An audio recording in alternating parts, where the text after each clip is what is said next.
The business, motherfucker. The Daily Read. Your source for news, politics, sports, and all things trending. Here's your host, Marcus Gentry. Like I always do, I just try to educate people on life because it's more than just about credit.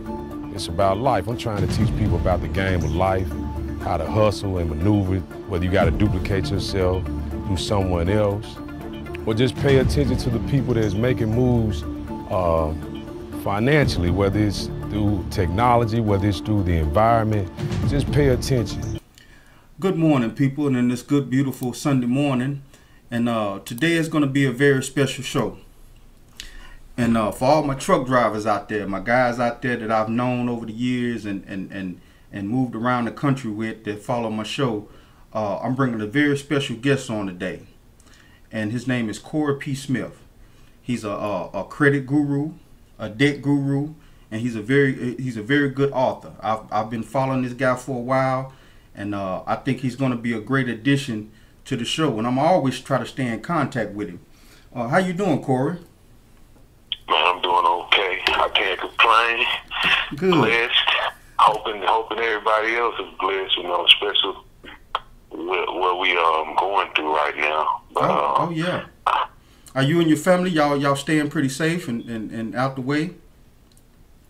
Yeah, man. You know what? I'm actually my family home in Memphis, man. I'm actually in Miami right now. I've been down here for about a week and a half. I probably got another week down here. I was, had some things going on down here that with Airbnb, and man, a lot of things happen with this pandemic, so right. It kind of put a lot of my little properties I had down here, man, on hold. Everything got canceled, so right. I had to come down here and regroup.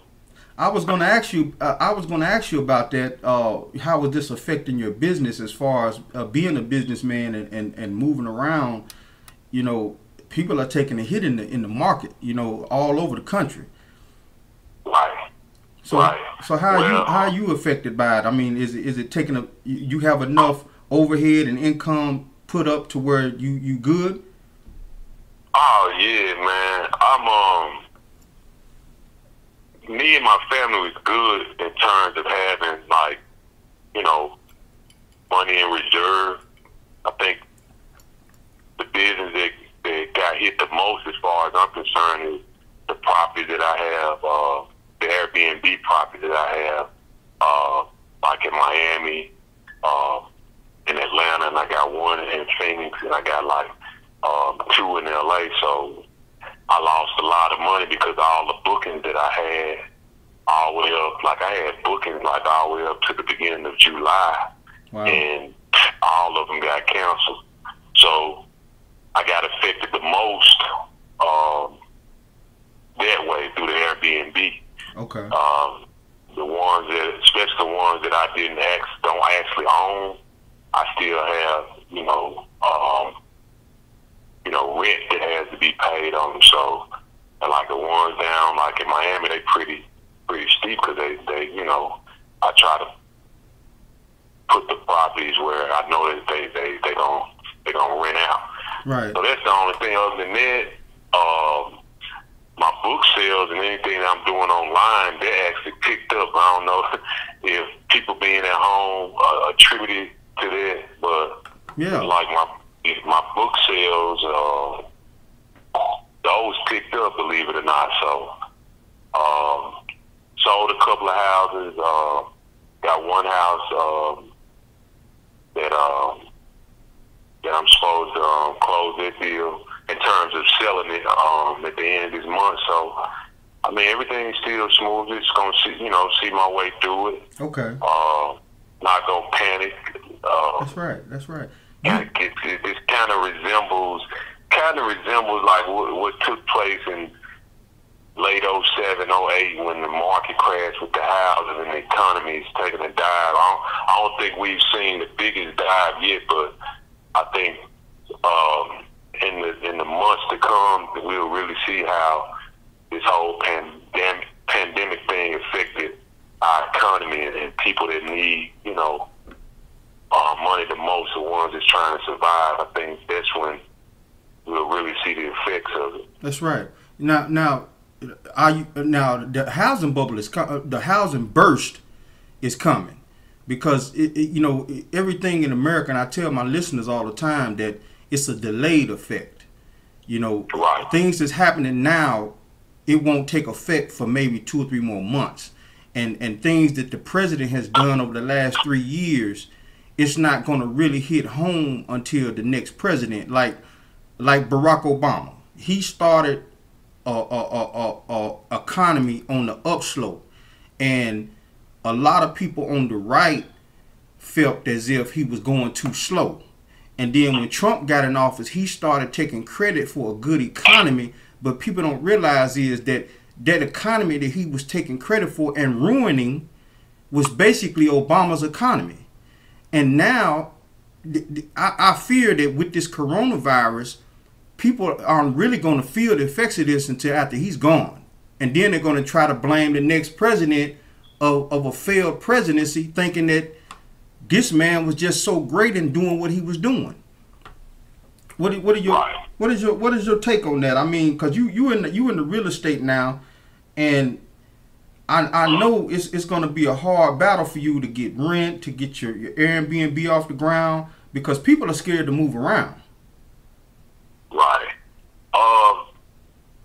Like for me, man, if you listen to me or heard any of my interviews, I never really put too much energy into, like who's in the White House. Cause I just look at it like it's just a dog and pony show at the end of the day, and people have to look after their own. It might sound cliche, but Trump, believe it or not,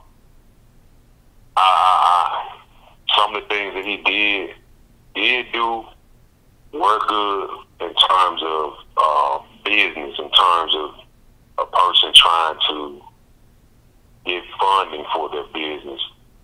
Believe it or not, you just have to take a guy like him. You have to take what he says for what it is. If it's a joke, then it's a joke. But if it's some meaning behind a joke, or some meaning behind some sarcastic remarks, or a tweet, or whatever you think it might be, then I pay attention to things like that. I mean, I honestly can't say, like, to me, I was looking at Trump, some of the things that he was saying when it came to business and small businesses. I looked at it like, me and some of the guys in my circle, he was like, hey, come get this money. Mm-hmm. And the only requirements you got to have is good credit, believe it or not. Okay. And we went and got the money. The other stuff, man, I don't put anything into it, because at the end of the day, Trump doesn't control. If people really think Trump can say, hey, go bomb this place or go do this, and it's automatically done, then you sadly mistaken. It's almost like when I told my little brother this once. He was talking about voting in the election, and asking me my thoughts on it, and I just told him, I said, I'm gonna put it to you like this: do you think when Walmart or one of these big corporations, they go to change CEOs or shift, they go get the opinions of the votes of the employees? Mm-hmm. And I just told him like that. I said, you have to look at the election, you have to look at the this whole thing about who's in office. You gotta look at it that way. Okay. Like, Marcus, I'm a hustler, man. So yeah, not feed. I got tunnel vision. So certain things, man, I don't pay attention to. Because I know how I've been moving. Whether Obama's in office or Trump was in office or Clinton was in office, it didn't matter. Mm-hmm. Like, I always gonna move the same way. Right. So it's almost like if you ask me, and this ain't even on no arrogance. I'm not being arrogant, because when I didn't have no money, I was the same way. If you ask me what a gas price is, I couldn't tell you how much milk or some type of grocery cost. I couldn't tell you, or you know. Right. I just knew I knew what my plan was. You saying you had tunnel vision on as far as making money in business, and that's another thing I want to get into in this first segment. And don't worry about the time. That's one thing about being your own business owner, that you know, don't know Democratic or Republican Party run this show. It's you know, so we're not gonna win. I usually keep my show to an hour, but if I run an hour and a half, 2 hours, that's fine. Cause I got man, I want to pick your brain. Cause I've been looking at your videos. I haven't had a chance to get one of the books. The main book I want to get is the business credit book. What's Unbreakable Laws of Business. Yes. Okay. I just got my Dun & Bradstreet number about 3 weeks ago, and I've been knowing about it because I had a business in the late when the millennial hit. I had a hair salon, and I had got a Dun & Bradstreet number then. But this time around, for my show and for my internet marketing business, I held off on it because it was online. It wasn't a concrete business, you know. But I still needed to have it just in case I want to sell some products, maybe some mugs or t-shirts or stuff. But I'm gonna get into that later on. I want you to build a rapport with my audience, and I want to talk about your past, the influences you had to get you moving in this direction. Because, you know, now that we know each other, cause see, I've always felt that if you want to be about something, you be around people that's trying to make moves and be about something. You know, you want to be a bum, you're going to be around bums. You know, you want to stand around that trash can that's burning and sipping on whiskey, that's what you're going to be. You know, so I'm always have you on the show if you want to come on, man. Even if it's something that you just want to talk about that had nothing to do with credit. You know, you always welcome to come on here. But as far as your past, cause see, I used to stay in Memphis, and I used to catch the 20, the Winchester downtown. I had a matter of fact, I'm thinking you might be kin to one of my partners, Charles Smith. He had got dreadlocks from Smoky City, from Hearst Village. You know. Yeah, I know Charles, but we're not related. Okay. I know what you're talking about. Okay. He used to flip the red card. Had to pee. Yeah. You know what I'm saying? Yeah. So it's a small country, man. It's a small world, man. You know. So it's like he's a hustler, and I'm knowing about how you moving and how I've been watching you. Because believe me, I done put in 5 or 6 hours of sitting down watching your videos that you did other interviews with, and I can tell that you come from a hustling background that's focused on, man, I got to get paid, and that's good. But is it a transition from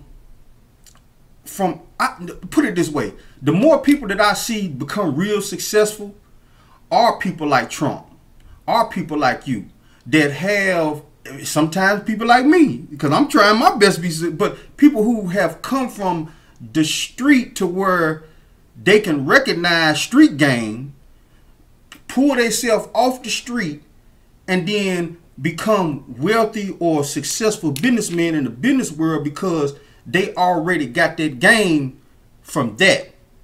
So speak on your past. Speak on your past a little bit. Where you from originally?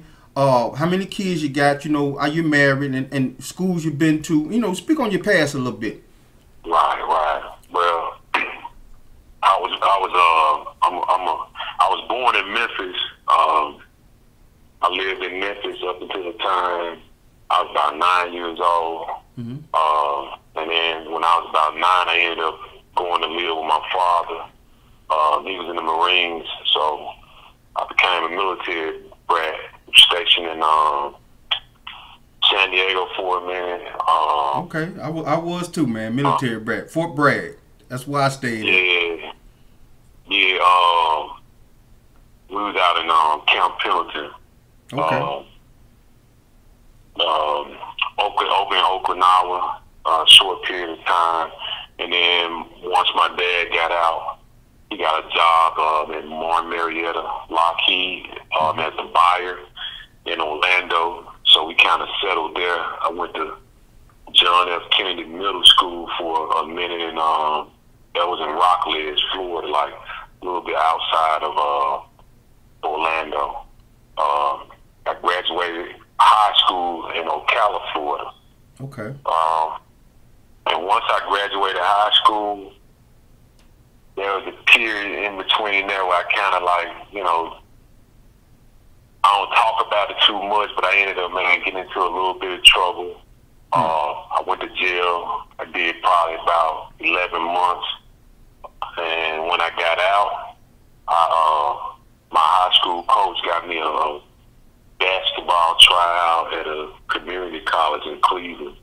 Okay. So I went there, went to Cleveland for 2 years, and then that's how I ended up back in Memphis, because I left Cleveland State, and I ended up moving back to Memphis, transferred to the University of Memphis, and was still, you know, still trying to find my way, still, you know, hustling, trying to do the right thing at the same time. And right. At that point, I met my wife at the University of Memphis, and ended up getting, you know, married and having I have three daughters. If you listen to some of my interviews, I talk about how I even got into the whole credit thing, where it became a passion, because once I hooked up with my wife, you know, we were struggling. Yeah, you said, I heard you say you woke up one day, you was like, man, baby, we got to do something. You know what I'm saying? Hey, I can relate to that. You know what I'm saying? I can relate to that, brother. Trust me. I woke up one day, I was in Jackson, Tennessee, man. I woke up one day, I had custody of my girls, and I went downstairs. We were staying in the project, Lincoln Courts. And I went downstairs, and I had a pack of bologna. I had just got laid off about 2 weeks ago at my job. I went downstairs, I had a pack of bologna, some cheese, and one pack of meat in the freezer. I said, man, I got to do something. You know, and then when you got responsibility like that, you can't necessarily just jump out there to crime. Because like when I was single, it was no thing to gang bang, sell a little something here and there, you know. But when I got custody, it was like my whole world changed. You know, it was like, man, it's time to make moves different. And a lot of men don't understand that when they have custody of their kids, or they married with kids. A lot of single men who out here hustling and getting it that way, they look at you like, man, I can't live like that. I'm like, I got to. You know what I'm saying? You know, jail ain't gonna take no pity on you having no kids. They gonna put you in jail. You know? Exactly. That's a fact. And that's something I had to learn, because even I took a lot of risk in the beginning, and believe it or not, I wasn't taking my family to consideration, like you know, looking, you know, not realizing like whatever risk I take, they take. That's right. And it wasn't always, you know, I ain't talking about where it was like where I'm out here doing crime like that. It was just, you know, putting money into things that probably wasn't gonna pan out. So, and I couldn't afford to lose, so, you know, certain amounts of money. And when I did that, we did lose, and it took a toll on my family, took a toll on my marriage. So I had to learn that, you know, when you have those responsibilities, like, you have to be mindful That's right. of the risk that you do take, because it is going to affect the people that depend on you. So that's right. You know, and that's a part of living and learning and trying to figure out, like, how do I get to the next level, because for the most part, man, people don't know how, and that's why I try to provide whatever information that I can, you know, to help people, like, hey, this is what I did. That's right. That's right. Now I got two parts of my show. I do the Daily Read, which is more of a political show, where I talk about trending things, politics, and I talk about sports. I have a show that's an off branch of this show called Hidden Gems of America, And right now, you are on Hidden Gems of America because I consider you that. I have only one other person that I have put on Hidden Gems of America before the coronavirus hit. And what I usually do is go out to these people's location. I talk to them, see what kind of charity work they're doing. My first interviewee was a modeling. She's a modeling coach. She was a model. Her name is Jasmine Armstrong, and she's out of Columbia, Tennessee. And I was in their studio where she was teaching younger girls how to model. She came off the modeling circuit, and now she's local now. And you know, and you're my second one, and I got to do things different during the coronavirus because you can't. It's like you just can't go out to people's location like that anymore. You know, so now I got to do online interviews or over the phone and things like that. But this is my second show of Hidden Gems of America, man. So I thank you. I'm glad you're here, man. And I got 4 topics, and there's going to be subtopics up under them I want to discuss with you. Okay. One of them is credit. The second topic is debt, business, and then we're gonna save the self-publishing or publishing your books for last, because I've written 8 books and I have not gotten that one of them published. I don't know why. I can't. I don't know. I'll talk to you about that, but I'm gonna get the main stuff out the way first. Okay, so I'm gonna jump into this first commercial break, and then when I get back, we'll start off with one of these topics. All right, no doubt. The business, motherfucker. The Daily Read.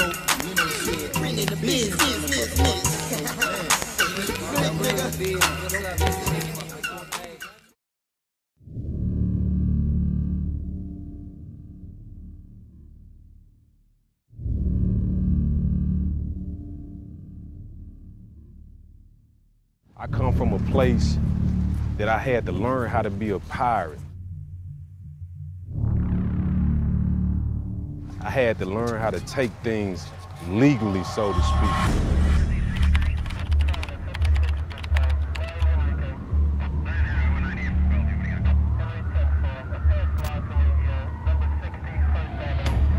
The educational system that I was put into, it absolutely gave me no tools to make it in real life.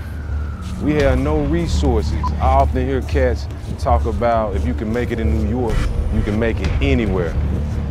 Hell, I say if you can make it where I'm from, Memphis, you can make it anywhere.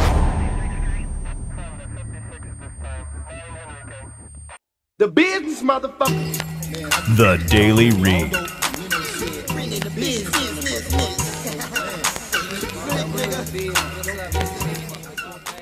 All right, good people, we're back with the Daily Read, and I am your host, Marcus Gentry. I'm joined here today by Corey P. Smith. Corey P. Smith, people, and he's gonna give it to us live, people, about how to build credit, how to avoid this debt, and get out of this debt. We're gonna talk about business. We got a whole host and range of topics to talk about. And for anybody that's on my live feed, send me your questions in to me. Now, the first topic, Corey, the first topic I want to talk about is debt. And the reason why I want to start with that, because I was listening to one of your interviews and how you was talking about how, you know, you woke up and you talked to your wife and you was like, you know, we need to get our debt situation handled. And let's talk about, because one thing up under that I didn't know nothing about was the whole notarized affidavit. Now, that was new to me. Now the other route that I was trying to take was cleaning up my credit through these call in, pay $90 a month, and you know, and I always thought they were scams. I always thought they were scams. Speak on that for me. How to get started with that? Well, the whole affidavit process, believe it or not, man, that's something that I actually made up. Okay. Because I was trying to figure out at the time how to take my student loans off, and I was trying a lot of things. And I actually was I was watching some show on TV. It was like one of these law shows, and the guy was talking about affidavits, and he was just saying an affidavit has to always be answered. Okay. And from that point, I really started researching affidavits. And then I said, you know what? Anything I send into the credit bureaus now, I'm going to turn into an affidavit. Okay. So I coupled that with sections of the Fair Credit Reporting Act. Like we all know, like, 609. A lot of people got 609 letters and things like that. So I just now the created 609. Now the 609 letter is them telling you that you have to pay this. Nah, the 609 letter is a section of the Fair Credit Reporting Act where basically you are requesting, like, through that particular section of the Fair Credit Reporting Act, you are requesting that the credit bureaus provide proof that the debt actually belongs to you. Okay. Because, and they're not really doing that. Like, when you talk about you paid like $99 to this company or that company, and they're doing basic disputes saying, hey, this is not mine. And even I've learned over time from me dealing with people, like, you don't get that, and it doesn't always mean that they're scamming you. They're just giving you the basic, like you paying them for your laziness. Okay, so you can do it yourself. Basically, what they doing is that you paying them to do what you're teaching to do yourself. Yeah, you paying them to do a simple dispute. You can do that on your own. But for me, I just began to take it to a whole nother level with the affidavits. Okay. Of course, we know about the police reports, but the police reports have been burnt up. Okay. A lot, especially with Equifax. And what I mean burnt up, so many people using the police reports now to clean up credit that, credit bureaus, they own to it. And they still work, but even with, even if you want them to work, you got to do certain things. Like, now you have to, if you're going to submit a police report saying something is the result of identity theft, you don't want the report to be no more than 90 days old.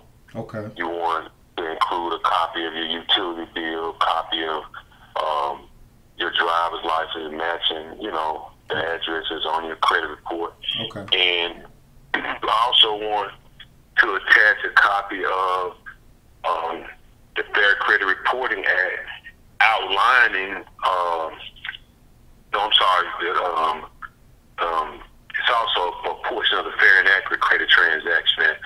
You want to attach a little small copy of that to your dispute as well when you're sending all of that in. Okay. So once you have all of that in place and then you send it, your chances are much better of removing it, especially with Equifax when you're using a police report. So, but like I said, the police report, people burning it up.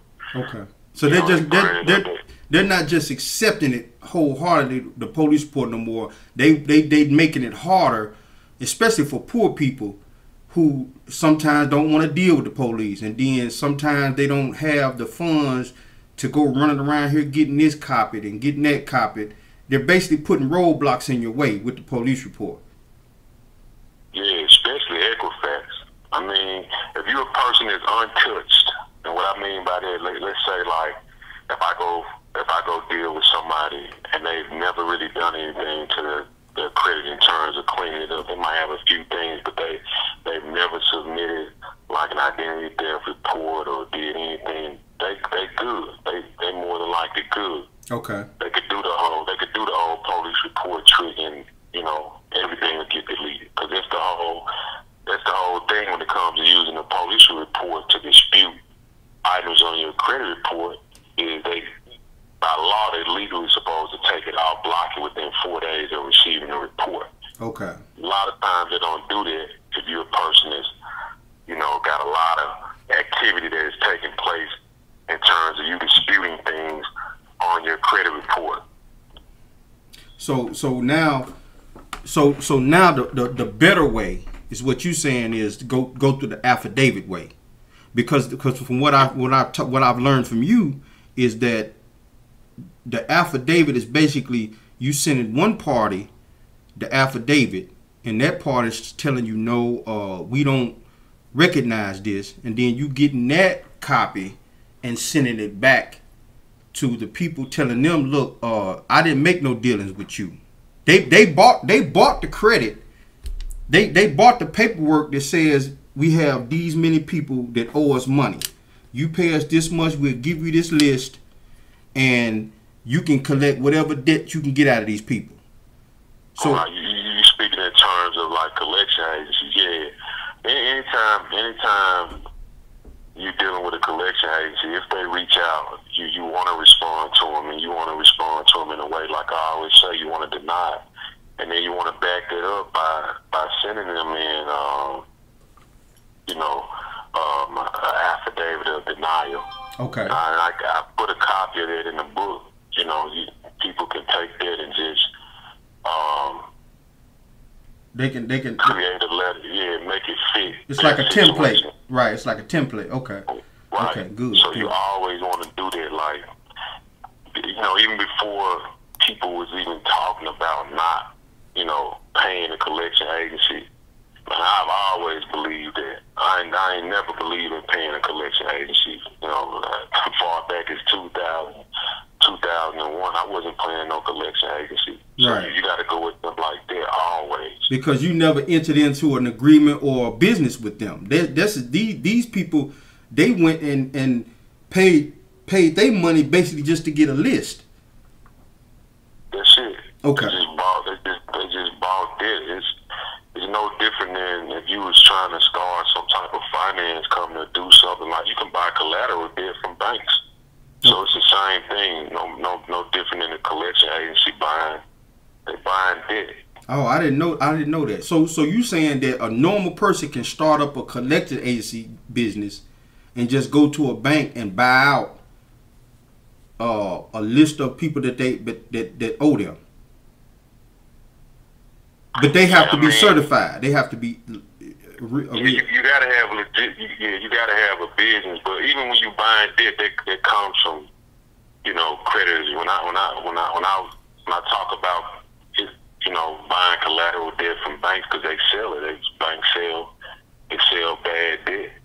Wow. So yeah, you can do that, and you could. By any time a collection agency buys debt, it also increases their portfolio in terms of the net worth as well. Wow. They can in turn around and utilize it to go and get money themselves.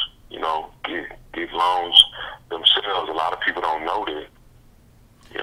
Now I wonder how that's going to work. I have a partner of mine who's asking about title loans. When they turn it over to a collection, do they turn over your title too? Because he's saying that a person called him and told him that if he pays the debt off, he can still get his title back, but it done been transferred over to the collection people. So a lot of times,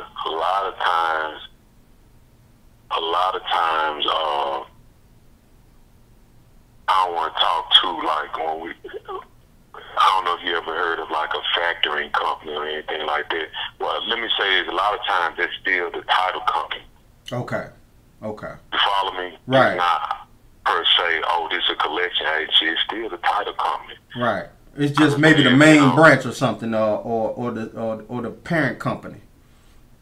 Yeah, or like I said, it's still them. They own the title. Oh, and okay. they've hired somebody to collect, but they ain't got rid of the title. Oh, okay. And each situation is different as well, depending on how much they loan you on your title. It just depends. Okay. Right. Okay. Now I want to get the correct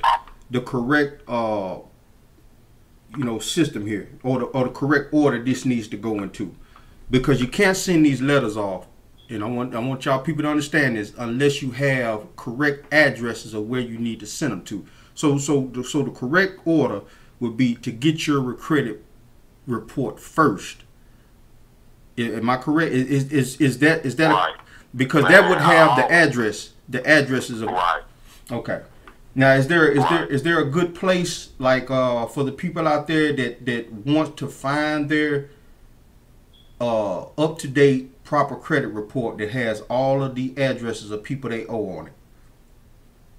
Yeah, I mean, it's a number of there's all types of companies now you can use. I mean, I always Credit Check Total, which is owned by Experience. They're very good, very accurate. Okay.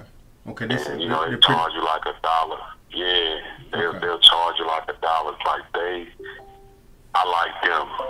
They're one of the most accurate ones. Okay. And of course, you have Credit Karma, you got Credit Wise, you got a lot of them. I'm still a firm believer in. I call the credit bureaus 1-800 number because I want the physical credit reports. I want them in my hands, so Right. I want to work them both ways. I want to be working on my credit report, my preparing my credit online. And I also want to be repairing my credit through the U.S. Postal Service. Oh, okay. So I want to, I'm going to hit them both ways. And like I said, everybody's situation is different. Yeah. Some people got, a ton of things on their credit. And some people only got a few things where it's not going to take no time at all. And, they're going to get it off. They don't even have to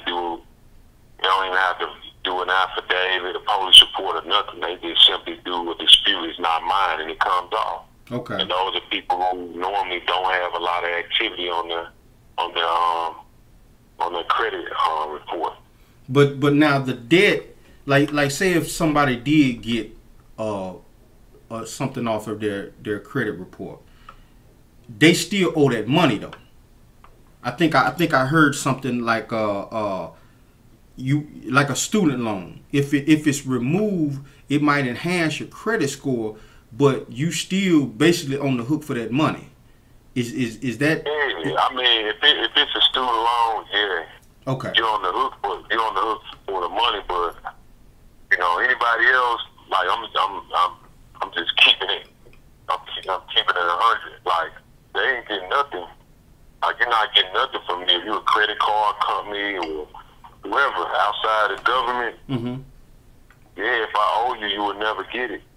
Okay. And a lot of people, that live by certain moral standards, they'll be like, well, you couldn't afford it, you shouldn't have got it. And those are people, to me, they really don't understand what's going on or what's taking place behind closed doors and how they being controlled, in this economy through politics. Right. So right. I don't you take student loans off, you still owe the debt. Okay. Now Now anybody else, you don't. Now, okay, so see that's going to lead into the next topic we're going to talk about when we come back off this next commercial break. But basically, because I wanted to talk about trade lines, and Mm-hmm. people don't have to get that old debt removed to enhance your credit report because of trade lines.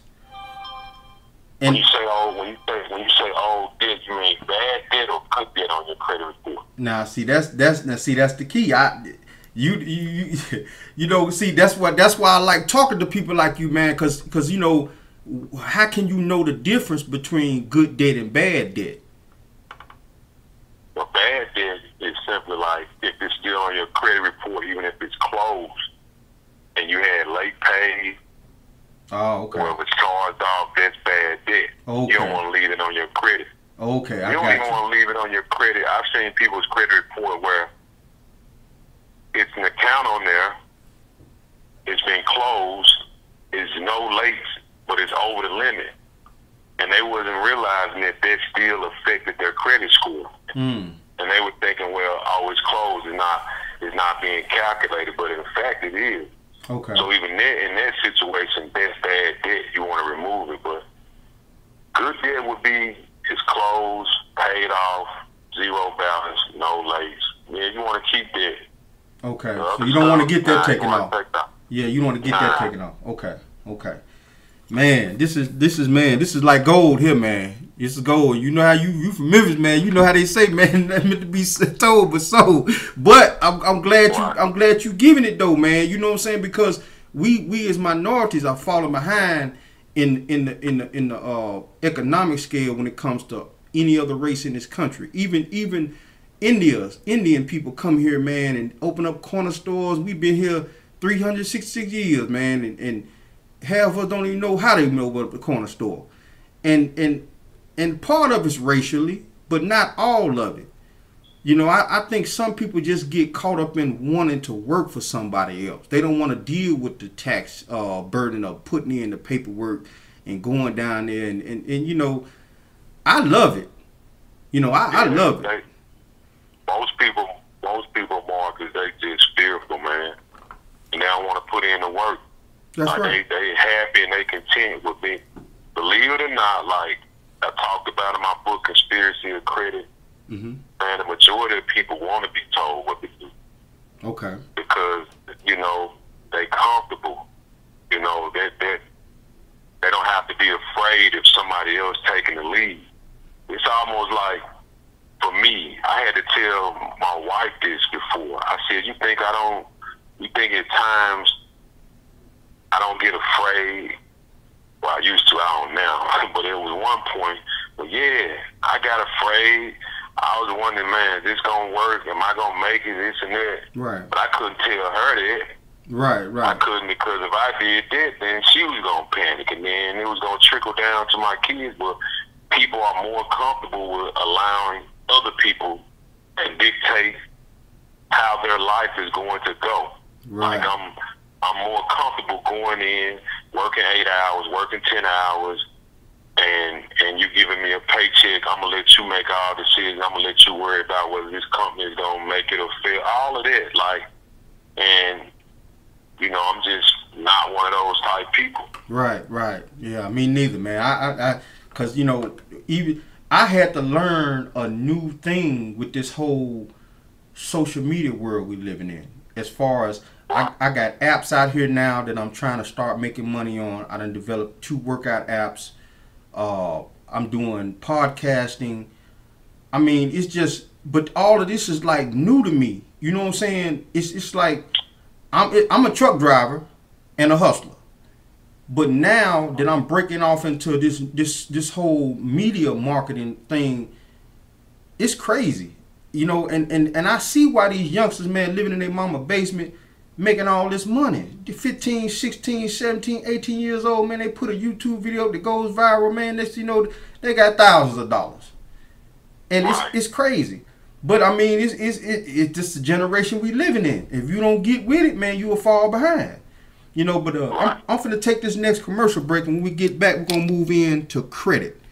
Because I wanna get into this, because this is serious. This is where I'm at now, as far as the Dun and Bradstreet and the differences between the 3 personal credit reporting agencies. So when we get back, we're gonna get into that. The business, motherfucker. The Daily Read.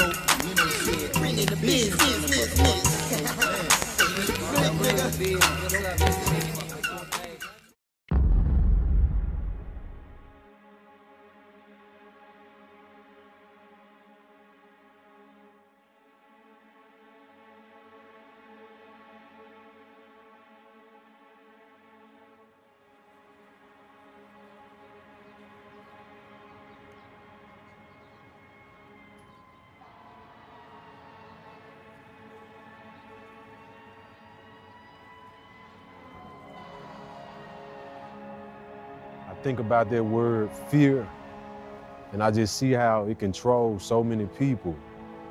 People afraid to lose their job, people afraid to lose their houses, people afraid to lose the material things. And I always say people are controlled by things they are afraid to lose. They're afraid to take risk. You have to ask yourself, like, to live the best possible life that you can live, how much is it worth to you? I know for me, it's worth all the time, all the sleep that I don't get, because I want to provide for my family. You know, just thinking about my grandparents, my grandmothers, born into poverty and dying in poverty. The business, motherfucker. The Daily Read.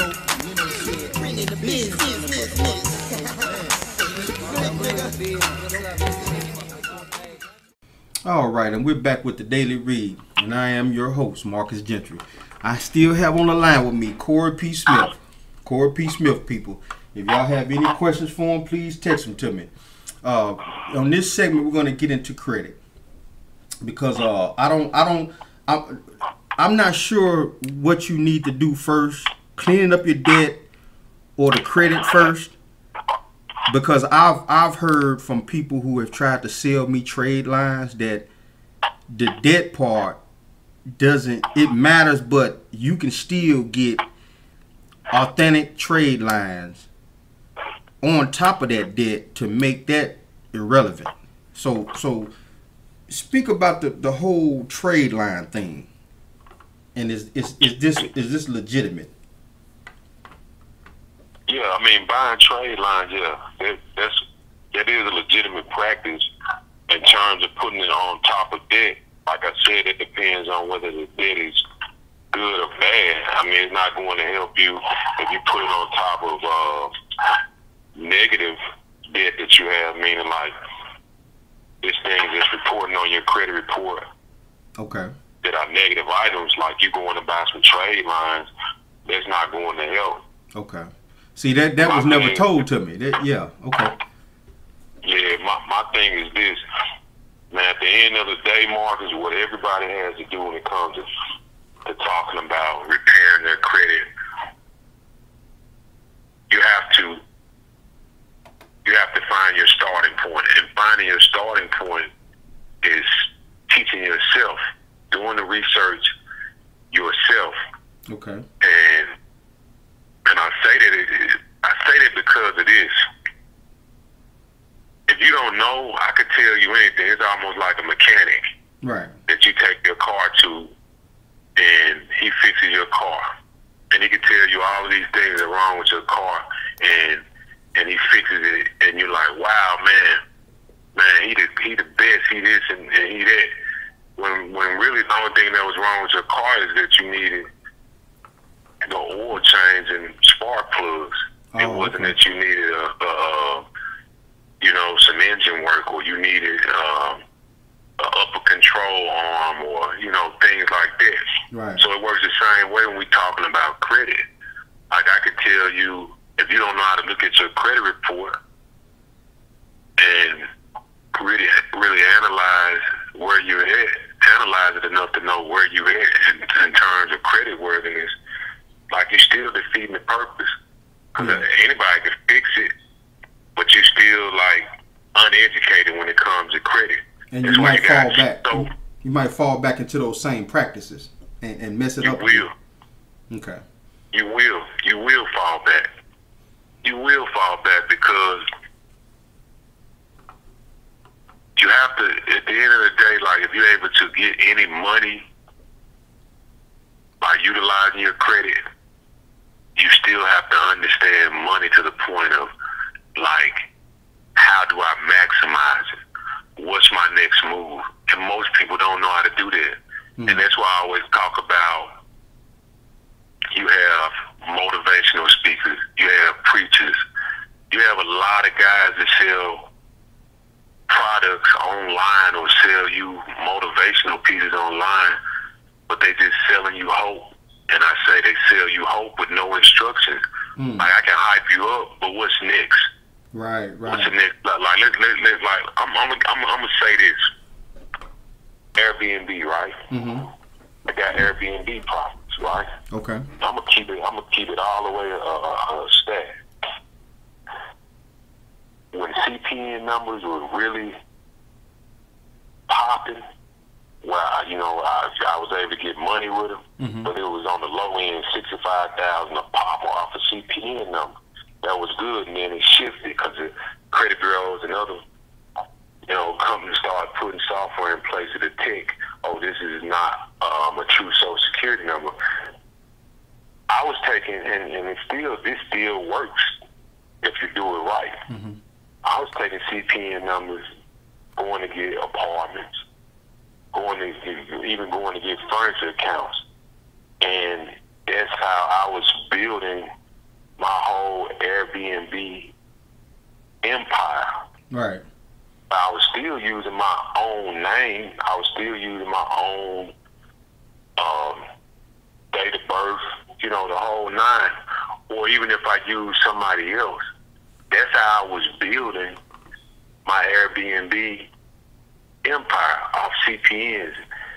I knew that the risk was low for me because if anything happened, it wasn't on my real social. Right. I'm using that as an example. Is if I tell you, oh, this is what I have, now I'm telling you that's how I did it. Right. Even going to the furniture stores, I'm getting a furniture account under CPN, and I'm furnishing all of my units, and I'm building that way.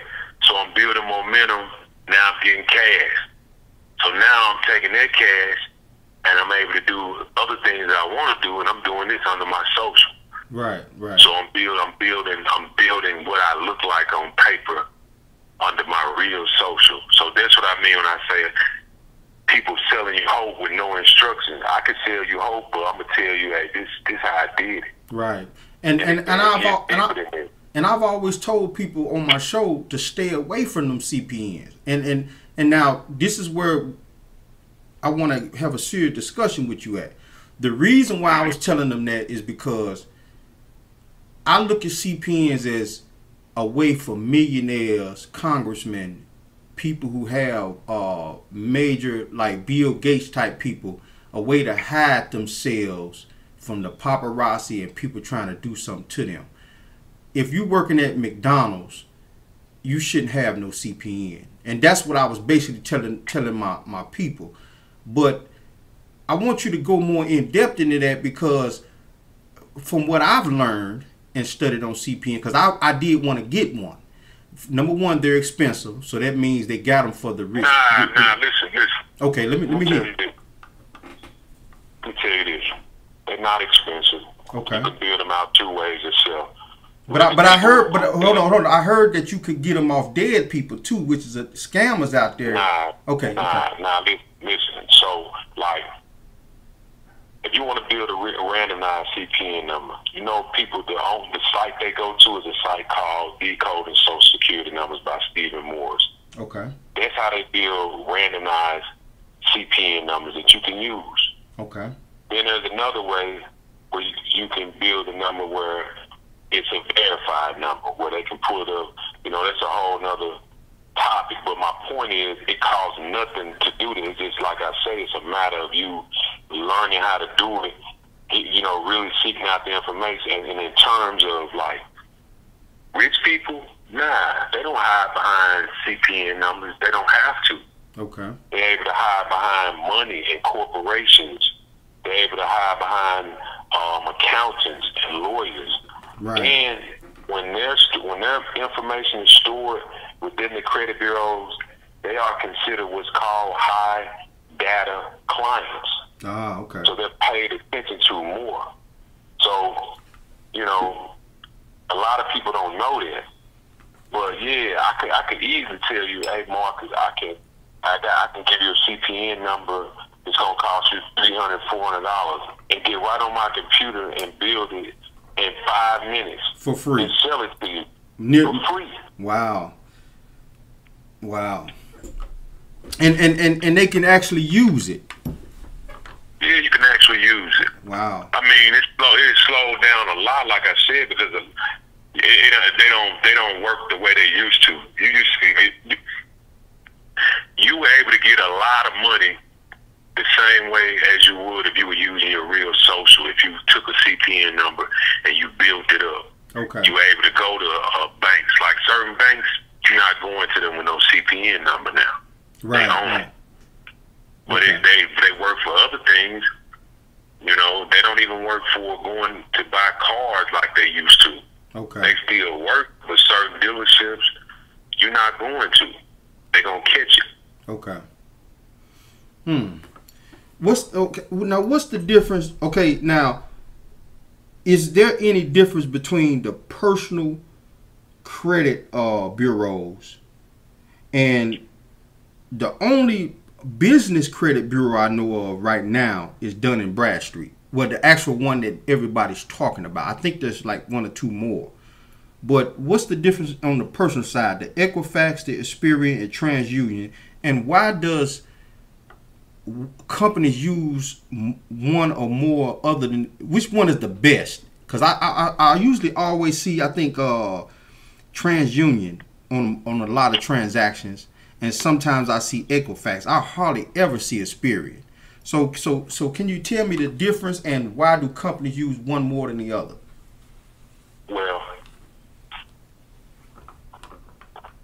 the difference is, the difference is this, okay? On the personal side, you do have Experian, you have TransUnion, and you have Equifax.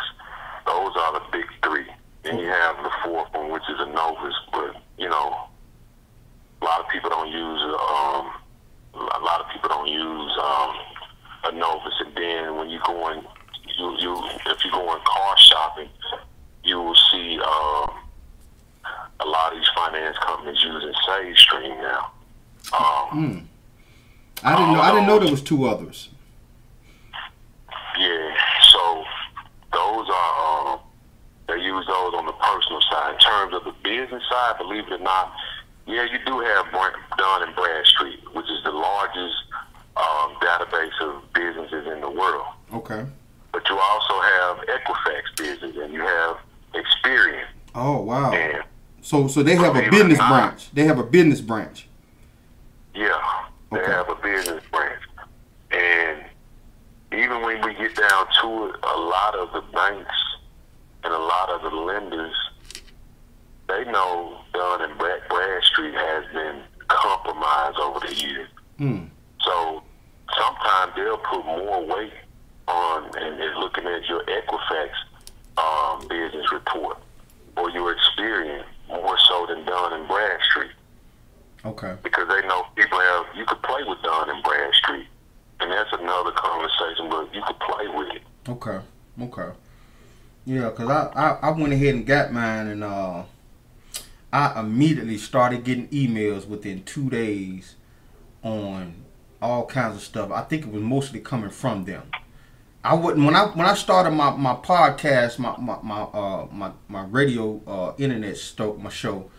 I wasn't getting hardly no emails coming from businesses and things of that nature. But as soon as I got that Dun & Bradstreet number, man, it's almost like they sent my information out to people.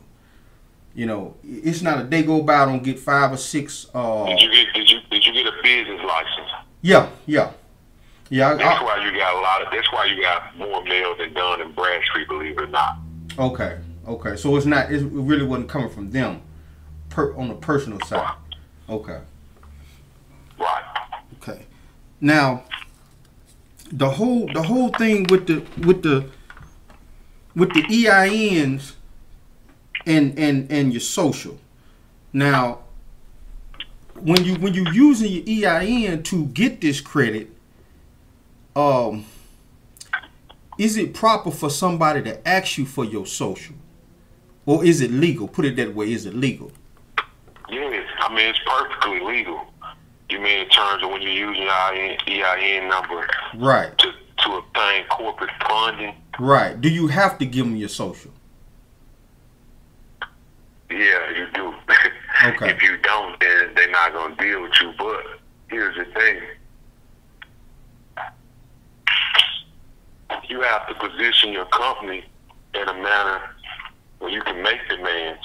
And what I mean by that, you need to build your company profile out to make sure you have corporate trade lines, to make sure you have taxes that have been filed, to make sure that you have a few deposits going in the bank over the last 45 to 60 days.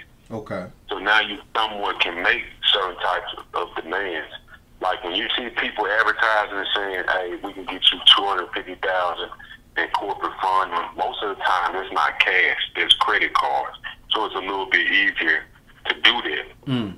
But if I'm talking about going to a bank, getting $250,000, if my company is not built out the way that it needs to be built out, of course they're going to want me to personally guarantee their company. What with your personal social? Yeah, with your personal social. But if I go and I'm asking for money under my company and they can pull my IRS transcripts for Corey P. Smith Consulting, or let's say a company I got, BTR Technologies, if they can pull the IRS transcripts and they see, oh, this company has made over the last 2 years, it has averaged $3 million a year. Mm-hmm. This company has already played with $500,000 in corporate trade lines. This company has, you know, they see where I'm a real company, whether I'm not, whether I am or not, whether I got a physical location, I have a phone line and a website and all of that. Right. And I made sure that I had some type of relationship with the bank over the last 60 days where I'm making consistent deposits. It don't even have to be a lot, but I've made deposits. So now I can ask them for money. I can ask them for $250,000. Right. Even if they don't give me, they might give me $125,000.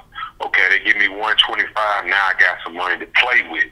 I can go play with another company, and I can take $50,000 of their money and go sit it in a bank account under another company, and then come back and ask them for $150,000 or whatever in 30 days or 45 days, and guess what? They're gonna give it to me. Right, right.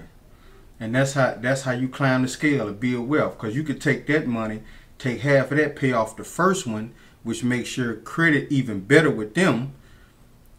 And man, that's the game. That's the game. Right. That's the game. And the thing about it is, you know, breaking into it, like you were saying, you gotta get out here and do it. It can't be outsourced. You know, you have to be the one to make the moves. And I mean, it's something, man. And dealing with the whole business thing. I was looking at something you said about the sovereign, and I wanna talk about why it's not good to be the sovereign. Try to be a sovereign citizen. First of all, I want to know if it's true or not, because I run across a lot of people, especially in the black community, talking about they done hooked up with some white people talking about they sovereign, man, and they trying to be sovereign citizens, give up their Social Security card, and I've been looking at these people like, you know, they get radicalized. You know what I'm saying? And we're gonna talk about that. Let me take one more commercial break, man. We come back, we're gonna talk about this whole business with the sovereign citizens of America type deal. All right. The business, motherfucker. The Daily Read.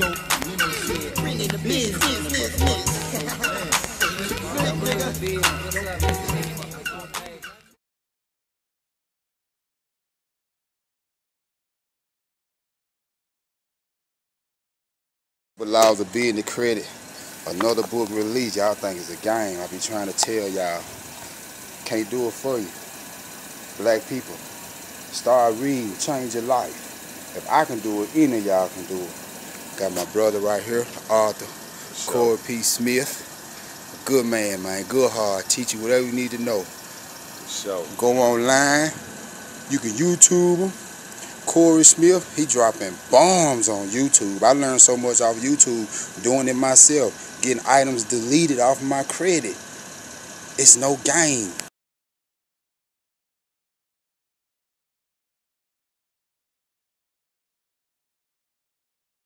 The business, motherfucker.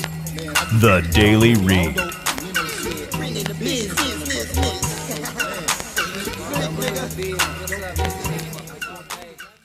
All right, ladies and gentlemen, we're back with the Daily Read, and I am your host, Marcus Gentry. And today's guest, again, is Corey P. Smith. Corey P. Smith, people. And we're going to move into this business about sovereign citizen. I've been hearing a lot about this sovereign citizen for years now. And I've always thought that it was something that people who done got in trouble or done got into debt, they trying to find their way out of something, and they latch on to this stuff. I don't know what it's about, but today we're gonna find out. All right, Corey, give me your honest opinion on it and what you know about it, man, because I've been wanting to know about this for a while.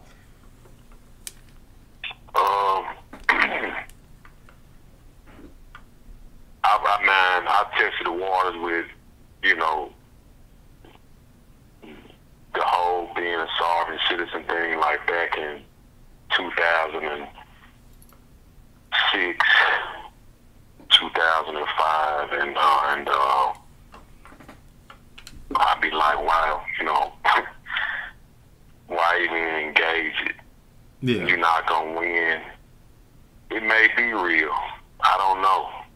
Okay. But if it is real, it's on a level way beyond any of us could ever attain.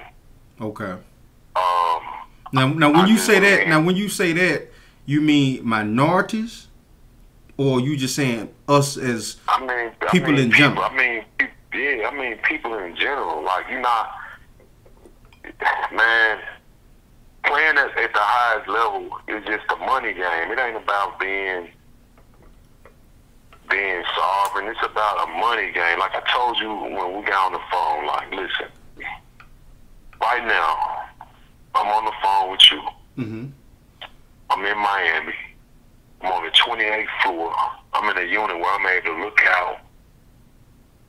I can see the ocean. I can see the intercoastal waters. I can see all these high-rise buildings. But guess what? I couldn't have gotten here by creating or trying to fight a war that I had no money or no resources to win. Right. So I decided to go and fight another war where I could learn, because at the end of the day, information is the most powerful thing when it comes to trying to conquer anything, even in war. Okay. So my information, I was paying attention. Like, for me, if I didn't have the cash, that's why I was so big on credit. Well, credit got me to the cash. Okay. And once credit got me to the cash, I don't even have to depend on credit like that anymore. Right. I don't even have to use it like that. I do, but I don't have to.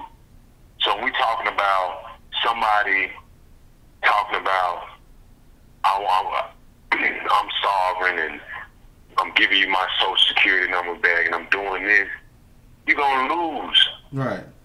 And I've always thought also that they really don't have to keep you in this country. If I don't understand. If you give up your social security card and you claim you a sovereign citizen, that means you have a choice to go anywhere in the world you want to go. If you get to acting up, they might be like, man, look, you gave up your citizenship. I mean, they're not gonna do that. When they see people like that, those people really a joke to them. Okay. And they handle them accordingly. Like, I know a guy right now. This is no lie. He's sitting in jail. They gave him 17 years. 17 years for playing the sovereign game. I know another girl. They gave her 13 years for playing the sovereign game. Right. Now the guy you know, is he from Memphis? He's from Memphis. We might be talking about the same person, man. Because I'm telling you, Memphis. He's still locked up. He's still locked up. Matter of fact, the guy I'm talking about, he had a Fed charge about 10 years ago that he was fighting. He was in the diamond business. He was getting some diamonds out of Africa. And he was telling me about this sovereign thing, man. He was so convinced. He was sounding convincing. I was like, man, I ain't messing with you. Right. But we might be talking about the same person. But I'm just saying, man, it's like I think people don't realize how they get in tough economic times, man. They resort to all kinds of foolishness. Like right now, what's going on with the white population? Okay, it's like racism been here, but it done exploded since this man's been in office. And I think it's because they feel like they've been left behind, but they're really not. Minorities still make up we're still lower on the economic scale as a whole than them. It's the perception that they having that minorities, blacks and Hispanics, are taking something from them. And I feel that's what's going on with the blacks in this country that get involved with these cults and these stuff like this, man. They feel like it's something that they feel like they should have, but they ain't getting. And instead of getting out here working a little harder and getting it, they get involved in all kinds of foolishness. Right. Well, I mean, like I said, man, it's another play with Trump, whatever that is. I don't know. I don't put a lot of attention on it. You know, I know it's something bigger than the things that he displayed. You know, Oh yeah. people Oh yeah. like my uncle was talking about Trump, and I just, you know, when you make the statement that a person's an idiot or a person is this or that, right? Mm-hmm. I always say, before you make this statement, make sure that you are well aware of what your position is in life and what their position is in life. Mm-hmm. And what I mean by that, so if you're a person that sits up and you say, that man's an idiot, he's in the White House, right? Yeah, that's and true. you, the same person is making this statement, he working in the warehouse. That's true. So, me being the same individual, I'm gonna ask myself, like, damn, well, who's the idiot? Now, I disagree with you on that. And the reason why I disagree with you on that is because there is a such thing as wealth being passed down to an idiot. You know, wealth. Exactly. You could turn a fool. You could make a fool rich. You are exactly right. That's true. But the only reason why, if you really take a person like Donald Trump, and I'm not saying I support him or anything like that, Mm-hmm. but you have to take these people. You really have to examine their whole life. You really have to pay attention to the things that they have done. Mm-hmm. And when I made this statement to the person, it wasn't to put them down. Mm-hmm. I've had a run-in with the media before. Okay. So I know what they do. Oh, yeah. I know what the hell they do. So I know sometimes when they put stuff out, whether it be about Donald Trump, whether it be about a rapper, an actor, whatever, sometimes I know, okay, it ain't what it is. And for whatever reason, whoever pulling the strings with Donald Trump, why they using him the way they using him, I don't know. It remains to be seen, but I know there's a bigger play. I know even right now with this pandemic, like, there's a bigger play. It is. It is, and I've talked about it. I've talked about it because I went back to the history of this. This goes back to the Civil War, and I had a long show going over the history of the Confederacy. I went over how our country never cut the head off the snake of the Confederacy. You see, every country we go into, we kill the leaders. We beat up on the population, but we go directly and find Hussein, Gaddafi, whoever the leader is of that country, we take him out. We never did that with the Confederacy. Them people got locked up for a year or two. They were forced to sign papers saying that they would never get back into government and they would never take up arms against the United States again. And they were sent back home to the South as heroes. These people got statues built of them, and you know because you from Memphis, even in Memphis. So this has been a long play for these people. That's why when you said that, you said some $1 million words right there. It's something bigger than Trump, and it is. They've been plotting and scheming and planning on this whole securing the wealth for the white population for a long time. They just haven't had somebody in office like him that's gonna be with it. That's gonna, you know, whatever. You know, I'm with it. Let's get it. You know, and then another thing, it's like they went overseas during Obama's term and started getting comrades over there. The whole European push to what is it called, Brexit, all of that coincided with what was going on over here with Trump.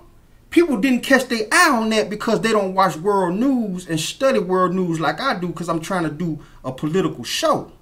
But I keep in tune to what's going on over there too. So that whole prime minister over there who loves Trump, them two people came in power at exactly the right time. They had ties with these Republican congressmen, used to go over there and do speeches. I mean, this like you said, this is bigger than Trump. It is. But I still think about, like, do you play chess? I do. Chess at all? Okay, so you gotta think about all the plays that led up to this moment. Yeah. I mean, all the way from the introduction of Bitcoin, all the way, like, even in the book Conspiracy of Credit, I spoke about digital currency. I spoke about speed of light money. When you put all the pieces in place to set that up for that to be able to happen, it gives you more control over the entire population of not just the United States, but the world. So it cuts a lot of things out with people that's able to maneuver even with cash, if that makes sense to you. Yeah, yeah. So when this, like I said, you won't see the effects of this until later, but this is one of the pieces being moved in the chess game. It is. Bitcoin was a chess piece being moved in the chess game. That's like an internet currency. Along with a lot of other things. So that's the reason why I say the things that people pay attention to, is other things that they should be paying attention to, as opposed to what the hell Trump tweeting about, or you know, all the other distractions, or being a sovereign citizen. Right. Like, you know, it is. It's something bigger going on. Yeah. It's something bigger going on, and I really think this whole play to open up the country, because I don't think they can put this plan you talking about in effect unless this whole economic structure and the economics of the world is moving. You know, when you're talking about Bitcoin, that's a worldwide internet currency. So exactly. You can't move this stuff if everything's shut down. So you know, Mother Nature dropped the bomb on these people, man, with this whole coronavirus thing. And now some of their plans that a lot of us don't know nothing about, some of us are guessing about, I really have a funny feeling, man, they willing to go ahead and sacrifice thousands of lives to get this economy back moving so they can put them plans. No, they go sacrifice. Yeah. They go sacrifice thousands of lives, there's no doubt. Yeah. And man, it's crazy, man. I want to talk about these books. We're coming to the end of the show, and okay. I want to talk about these books, man. Which one was your first book? That was How to outsmart the credit bureaus. Okay, now explain to me the progression of these books, and did you add more as you learned more, or was it? Did you feel like you had something that you just didn't put in the other ones? In other words, is it a progression? Yeah, from the time that I wrote that book, How to Outsmart the Credit Bureaus, of course, I've learned a lot since then. So I have put new information in, like Conspiracy of Credit and the Unbreakable Laws of Business Credit and the Credit Dictionary. Credit Dictionary. But that's the at the same time, that's the one I was missing. I have 4 books: the Unbreakable Laws of Business Credit, the Credit Dictionary, Conspiracy of Credit, How to Outsmart the Credit Bureaus, and I have 2 books that's done. I just hadn't put them out, and that's Credit is for poor people, and the other one is The Game of Credit. But even with these books, of course, I don't put everything in the books. Just like I can't talk about everything on a phone call or a radio show or a TV show or whatever. Or, that's right. Or, YouTube. So, but I do put enough information within the books that people can free themselves up. It's just a matter of them doing the work. Like, I know for me, I'm backing all the way up from even engaging people because that's at times it's been detrimental to me. For me, like to go and meet somebody, I went against something that I always preached, or I taught somebody that looked at me as a mentor. I would tell them always remain a mystery to people. Okay. And I went against it. When you don't remain a mystery to people and they feel like they know you and you engage them for any period of time, then you lose some of your mystique. You lose some of your power. That's why celebrities and entertainers and athletes have so much people look at them in awe sometimes because they really don't, because they haven't been able to really engage these people on a personal level. Right. They really don't even understand that they're just like me and you. Right. Because when you see some of these people without that makeup on, man, they look a hot mess. Well, if you have even if you have a conversation with them, you'll know they just like they normal human beings, but TV can magnify anybody. Right. YouTube can magnify anybody. That's true. And now that you're speaking on that, I've had that personal experience, what you saying, in my life, to the point where it's like my truck drivers I know from Wyoming that I work with out there, from North Dakota, South Dakota, Texas, people who I barely met over a cold bowl of soup. They support my show more than the 3,000 people that I have on my Facebook page that I've been knowing for years. Right. And just like what you just saying, it's like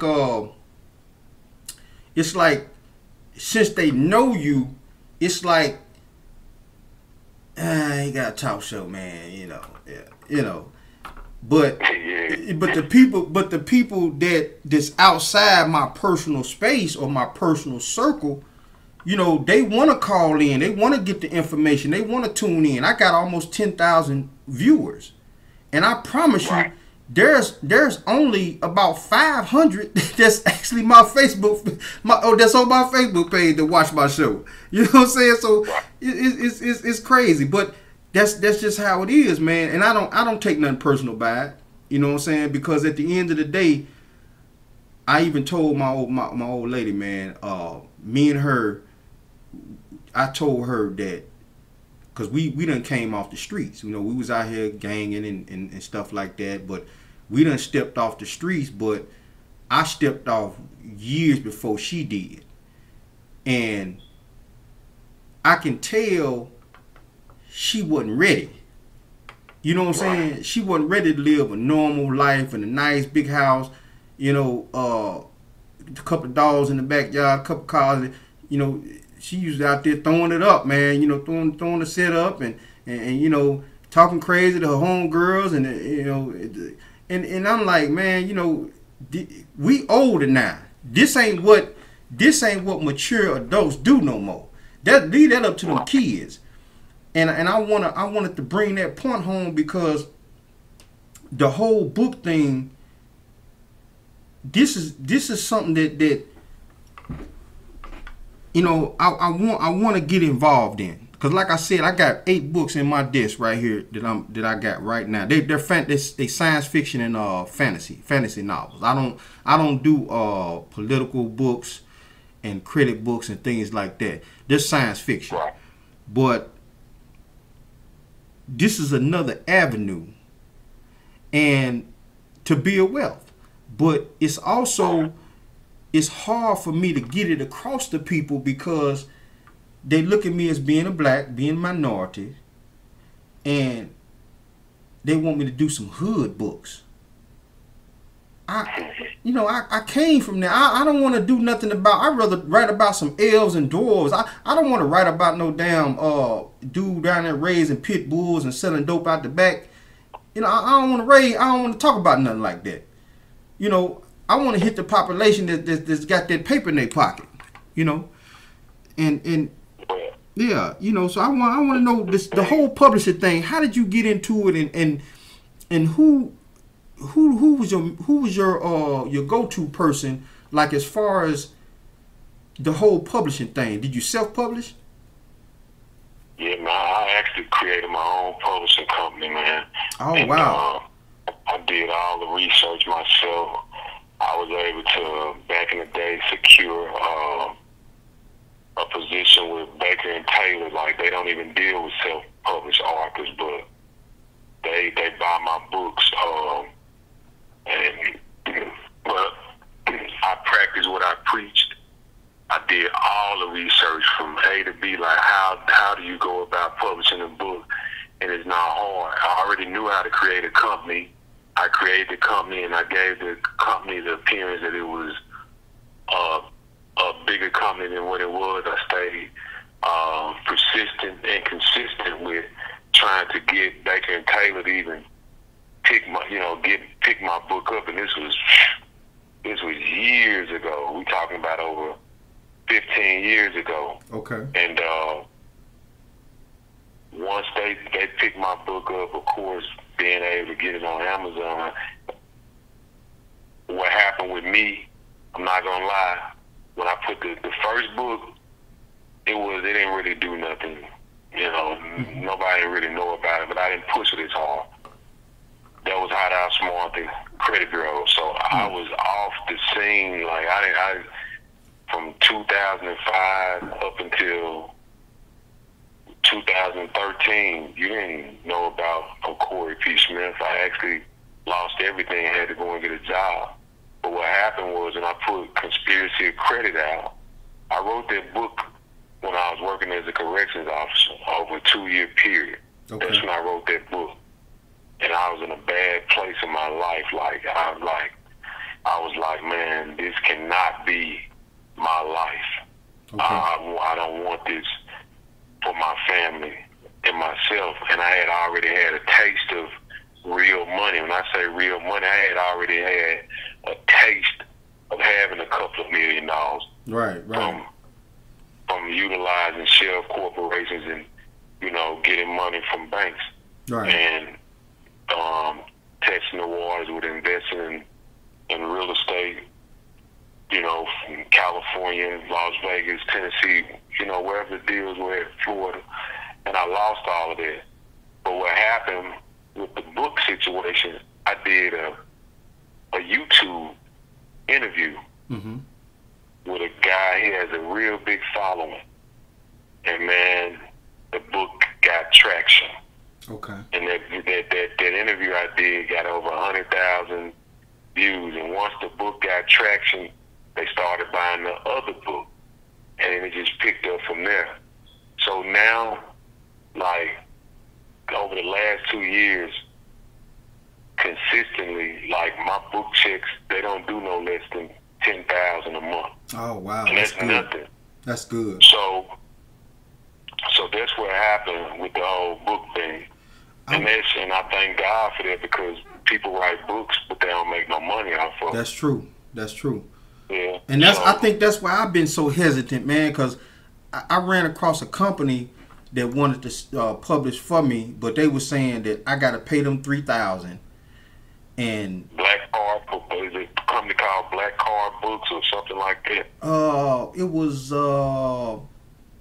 It was two, actually. It was a Christian book company. Yeah. And then it was another company, a little smaller company, man, but they was gonna put it on ebook, get my book sent to the Library of Congress. They were gonna do all the work for me, but I had to pay them on the front end.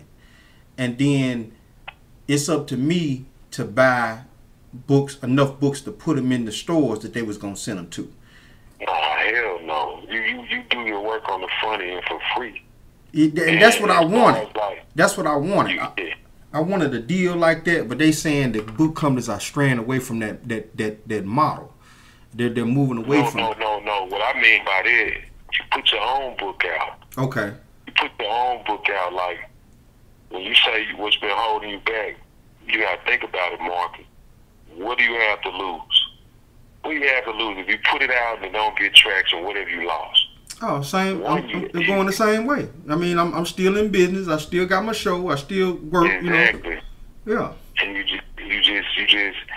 you keep grinding. Like you keep grinding. Like, listen, I have not done anything. This is the first time that I've hopped on a podcast or anything in a minute. I want to say almost a year. I have not done it. I set down my Instagram page. I haven't done nothing on Facebook for the last 6 months. Okay. I haven't done nothing on YouTube. But here's the thing: my books, they still selling. Right. I mean, man, you and you so relatable though. You know what I'm saying? Because when I first seen your story, I was like, man, this guy right here, man, he know what he talking about.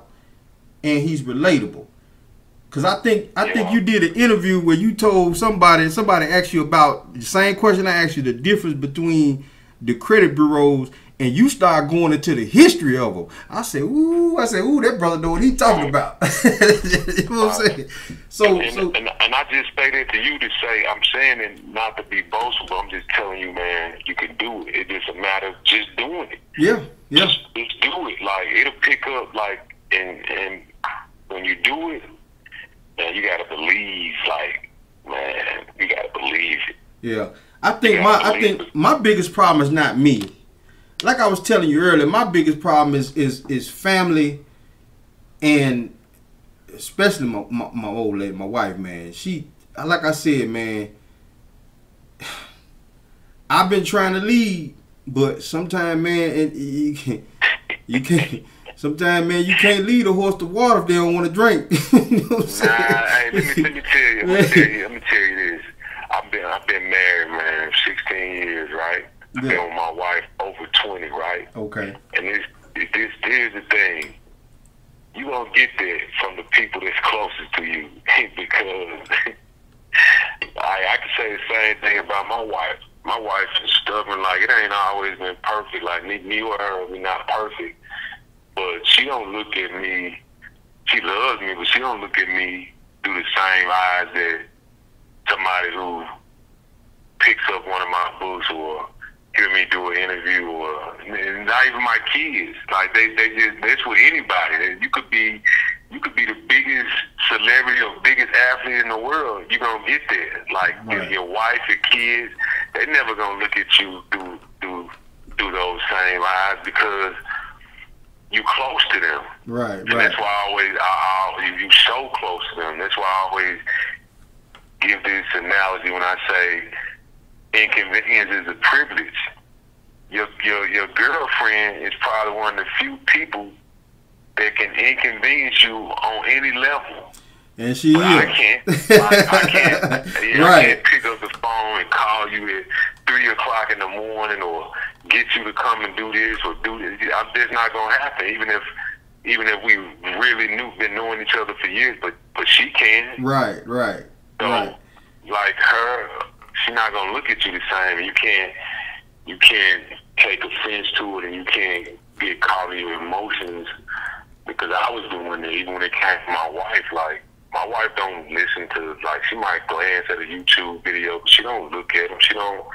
She is just not their way. I don't even think is my thing is, when it comes to my old lady and my family, I try to instill the sense of business in them like that. It ain't necessarily even how they have to look at me personally. I really don't care about that.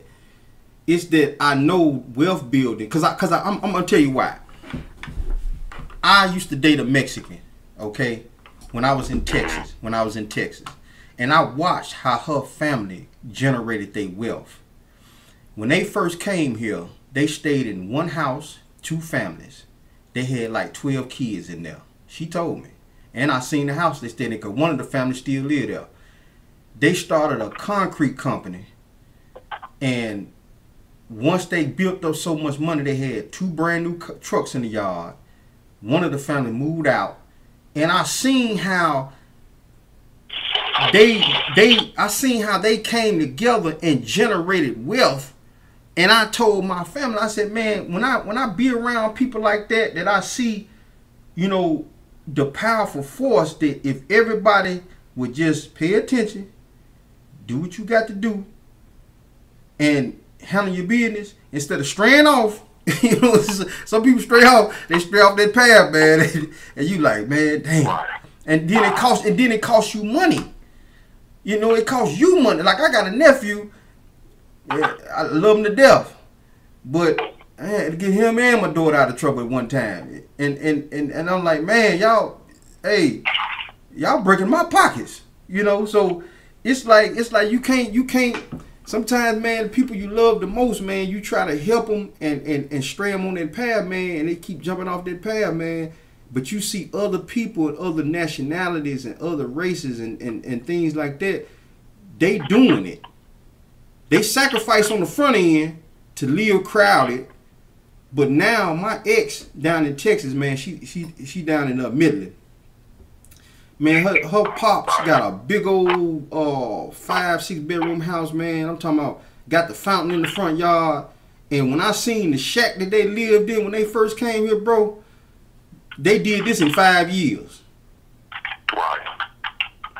You know, 5 years. That's all it took. And I know we can do it too. But I appreciate you, man. You've been a big blessing to me and to the people for my show. And like I said, you welcome to come back anytime. Anytime. Matter of fact, I'm gonna keep in contact with you periodically. Anything you put out, man, you got free advertising here.